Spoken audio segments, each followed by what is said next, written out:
Mabuting balita Marcos 41-50. Ang mabuting balita ng Panginoon ayon kay San Marcos. Noong panahong iyon, sinabi ni Jesus sa kanyang mga alagad, "Sinasabi ko sa inyo, sino mang magbigay sa inyo ng isang basong tubig dahil sa kayo'y kay Kristo ay tiyak na gagantimpalaan. Mabuti pa sa isang tao ang siya'y bitinan ng isang malaking gilingang bato sa leeg at itapon sa dagat kaysa maging sanhi ng pagkakasala ng isa sa maliliit na ito na nananalig sa akin. Kung ang kamay mo ang nagiging sanhi ng iyong pagkakasala, putulin mo. Mabuti pa ang mapunta ka sa langit nang putol ang isang kamay kaysa may dalawang kamay na mahulog ka sa impyerno, sa apoy na hindi mamamatay.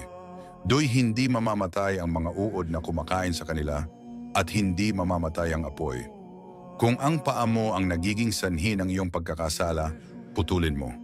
Mabuti pa ang mapunta ka sa langit nang putol ang isang paa kaysa may dalawang paa na mahulog ka sa impyerno.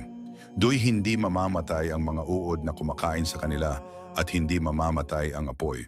At kung ang mata mo ang nagiging sanhi ng iyong pagkakasala, dukutin mo. Mabuti pa ang pumasok ka sa kaharian ng Diyos nang bulag ang isang mata kaysa may dalawang mata na mahulog ka sa impyerno. Dooy hindi mamamatay ang mga uod na kumakain sa kanila at hindi mamamatay ang apoy. Sapagkat ang bawat isa ay dadalisain sa apoy. Mabuti ang asin, ngunit kung mawala ng lasa, paano ito mapaalat uli?